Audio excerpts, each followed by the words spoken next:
Now, this is the law of the jungle, as old and as true as the sky.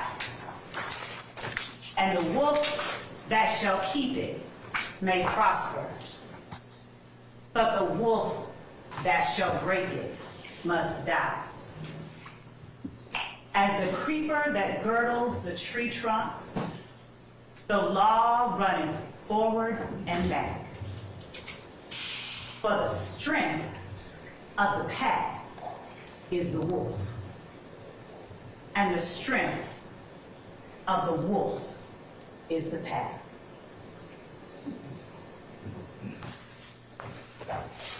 Thank you so much, ladies and gentlemen, for being patient.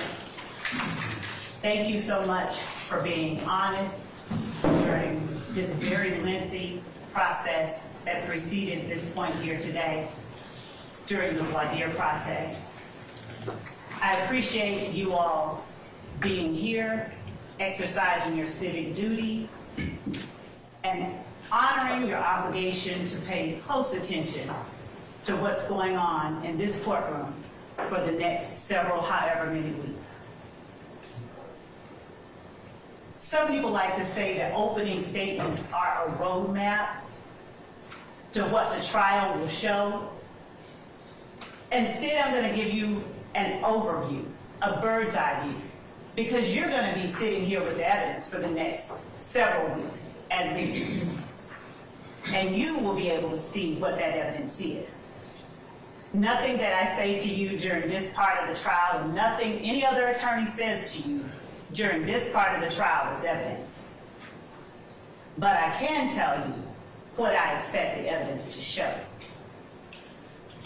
And what I expect the evidence to show in this case is that YSL, the group made up of the defendants sitting before you today, along with other both indicted and unindicted co-conspirators, YSL operated as a pack. The quote that I read to you earlier is from one of my favorite books as a kid, The Jungle Book. In case anybody recognized it, those were right out Kipling's words and not mine. But they are appropriate for where we are today. For 10 years and counting, the group calling itself Young Slime Life dominated the Cleveland Avenue community of Fulton County. They created a crater in the middle of Fulton County's Cleveland Avenue community that sucked in the youth, the innocence, and even the lives of some of its youngest members. Now, the evidence is going to show that this group started out as a group called Rock Crew. And Rock Crew stands for Raised on Cleveland. The evidence is going to show you that Rock Crew, in fact, is a criminal street gang. It's not the kind y'all are used to. If you're more familiar with the national gangs, such as the Bloods and the Crips that operate in LA or in Chicago. But make no mistake about it, Rock Crew is and was a gang. It consisted of 3 or more members with common identifiers, signs, colors, linguistic choices that committed crimes on behalf of and in furtherance of Rock Crew itself. That particular organization aligned itself under an umbrella of a larger, more traditional street gang called Sex, Money, Murder, Bloods. They adopted the nomenclature. They would do things like replace C's in words with the letter B, because traditionally Crips and Bloods were not aligned with one another. So Cleveland Avenue became Bleveland. Some of you may have indicated during voir dire, you've heard or are familiar with the Cleveland Avenue area. Maybe you've even heard of Cleveland Avenue Day. The evidence will show that this is where that comes from. The evidence will also show that sometime in 2012 or thereabouts, an internal rift or divide occurred among the members of RICO crew. Now, the defendant, Jeffrey Williams, seated back there yawning right now, he was an original member of RICO crew.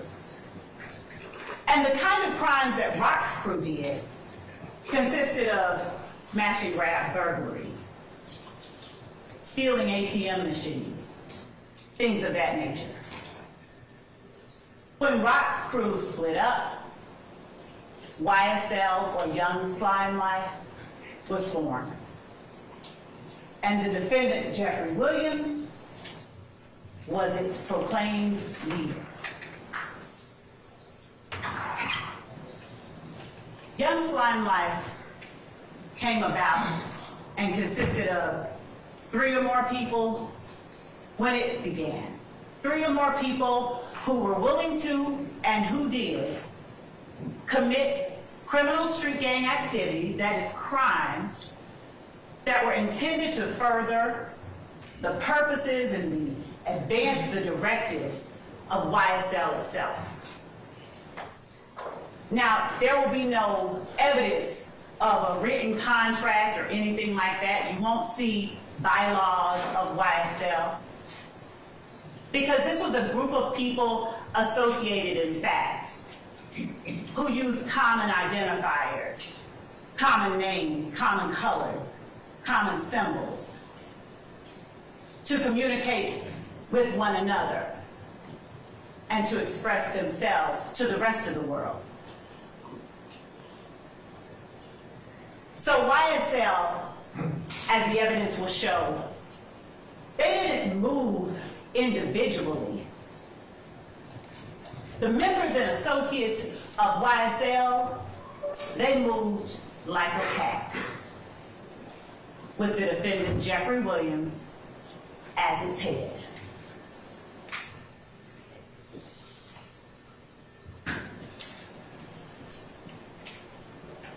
You'll hear from witnesses, both law enforcement and lay witnesses, who personally experienced and who personally witnessed the activities, the crimes that were committed.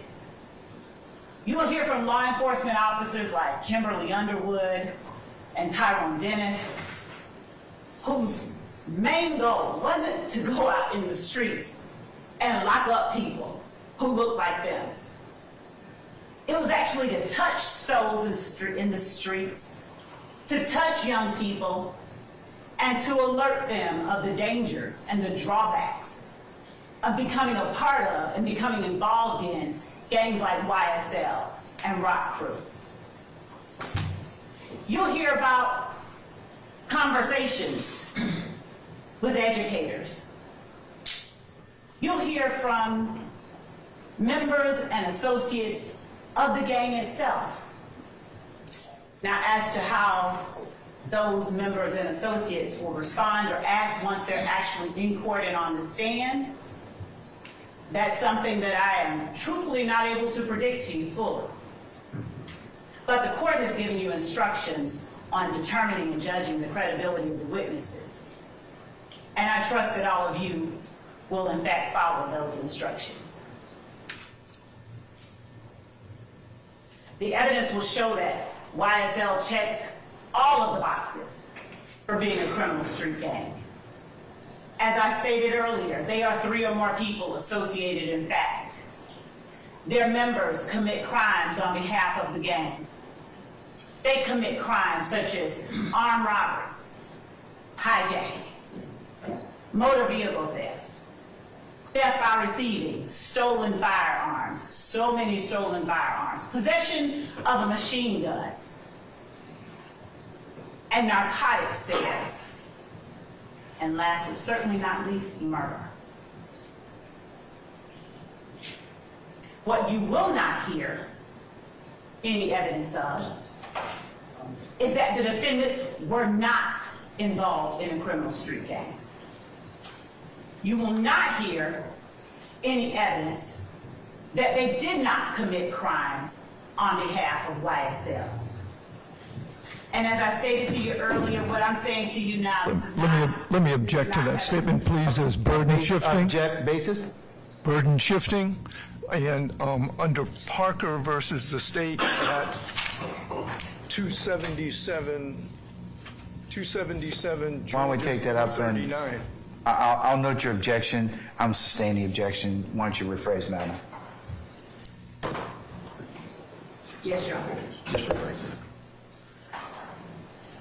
Ladies and gentlemen, I'm going to explain to you at the appropriate time, ladies and gentlemen, what the burden is in this case. Remember what I told you earlier, that the burden never shifts to the defendants to prove or certain innocence, they're presumed innocent, and it's only until you hear evidence that you decide is sufficient, and I'll instruct you on how you're supposed to do that at a later point in time, okay?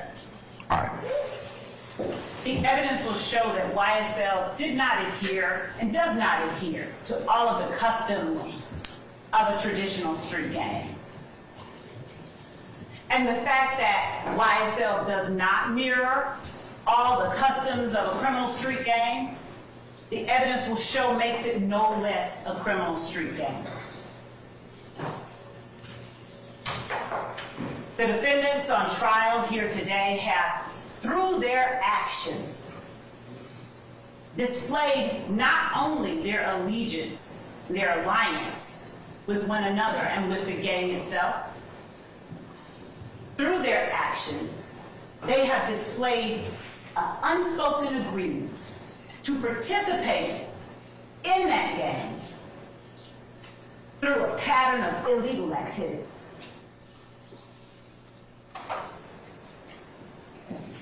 And again, the head of this gang is seated in this courtroom too. The last paragraph of that poem that I read that spoke to you earlier goes as follows. Because of his age and his cunning, because of his right. This is argument. This is not. What's your objection, Mr. Harvey? That it's argument.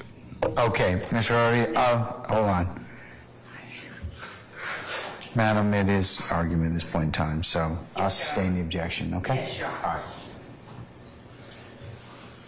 The evidence will show that these defendants, that the members and associates of YSL,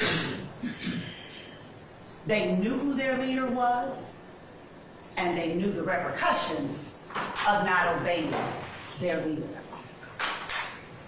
You will hear evidence that when members and associates of YSL got in trouble, got locked up, the first person they called was either this defendant or one of his family members. Now, they didn't call him directly because he knew, and they knew, that he needed to have distance between himself and the crimes members and associates of YSL were committing on behalf of the gang. So they would reach out to his sister and have his sister reach out to somebody else and eventually get back to King Slime, as they called him. You will hear evidence that members of YSL committed armed robberies. You'll hear evidence that to slime someone is to do them dirty, and that sometimes members of YSL committed crimes against other family members of their fellow gang members. You'll hear evidence that when one of the associates or members of YSL did something to what Jeffrey Williams had perhaps considered a friend, they were threatened with their very life. Tell them to get that stuff back or they will be killed. You'll hear evidence that YSL, they had opposition within the city of Atlanta and Fulton County. that there were other gangs that were at various points in time at odds and even at war with YSL. One of those gangs was known as the IF gang, IF, Inglewood Family.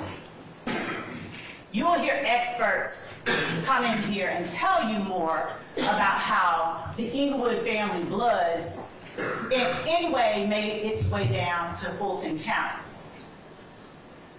You will also hear evidence about how one of the members, one of the beloved, of whom YSL considered an opposition group, was gunned down. Donovan Thomas on January the 1st, 2015. January the 10th, my apologies. 2015. Gunned down. Openly and notoriously. Because the evidence will show that part of the reasons that criminal street gangs operate the way that they do is to establish dominance and to establish control and to establish fear. You're going to hear that this gang stole at least 3 lives from this community over the last 10 years. At least 3 that are referenced in this indictment. You'll find that as a result of this gang's activities, a young woman who had nothing to do with either YSL or any of their opposition was gunned down by people trying to get back at YSL for what they did. You'll hear evidence that after the murder of Donovan Thomas, no less than 50 shootings occurred over the course of the next several months. You'll hear evidence that hundreds of bullets were fired into cars, into homes, and into people as a result of the rift young Limelight had with other people in the community. So what are they accused of, and what are you here for today? The judge read the 4-hour-long indictment to you 12 months ago. He didn't read it to you again today, but he generally gave you what each defendant is being charged with and what the state has the burden of proving beyond a reasonable doubt as it relates to each defendant. But just to broadly touch on those, the crimes that the state will be proving to you over the next several weeks include conspiracy to violate the Racketeer Influence and Corrupt Organizations Act. That is an absolute mouthful. So we'll just say RICO. There's no substantive allegation of RICO violations here. And by that I mean there's a difference. Here the state is alleging that these defendants, they had an agreement, unspoken, but no less an agreement, to obtain property, things of value, cell phones, cars, stolen guns, through a pattern of illegal activity. The evidence will show that it's sort of like if 2 people said, okay, you know what, we're gonna go toilet paper our dean of admissions house. And they sat there thinking and talking about it, and someone overheard them and went and reported them to the police. And the police came and said, okay, I'm gonna arrest you all for conspiracy, for planning to go and do this. The evidence will show that it's not enough that they were planning to do it. Somebody has to do at least one thing in order for those 2 people to be found guilty of conspiracy. So say one of you goes and says, let me go get the toilet paper now. Then y'all are in trouble. That's what we have here, and that's what the evidence is going to show. There was an agreement among the members of YSL to obtain property and things of value through a pattern of illegal activity. And it is their actions over the course of the last 10 years. It did not stop, by the way, in 2015. It didn't stop at all. It continued up through and even into 2023, after this case was indicted, as the evidence will show. But their actions are what the state will be looking to you to evaluate and determine.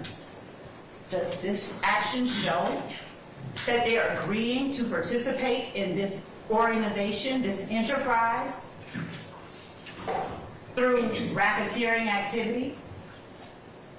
You'll see evidence, as I stated, of not just drug sales, trap houses, drug houses, whole houses out of which drug sales were conducted, where they held long-arm guns by the door, where they stood ready to act on command if either one of their number called.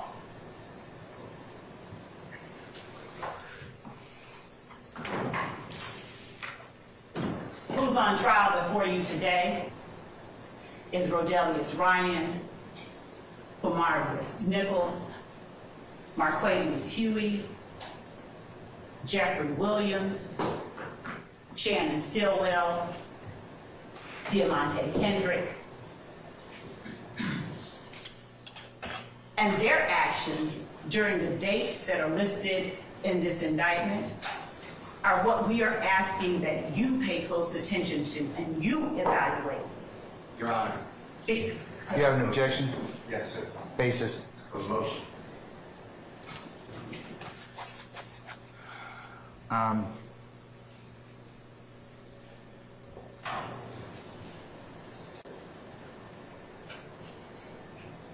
right. Ladies and gentlemen, this is one of our breaks. I'm going to need to probably ask you to retire to your headquarters at your deliberation room, and we'll call you back in just a minute, okay, when we finish up our business, all right?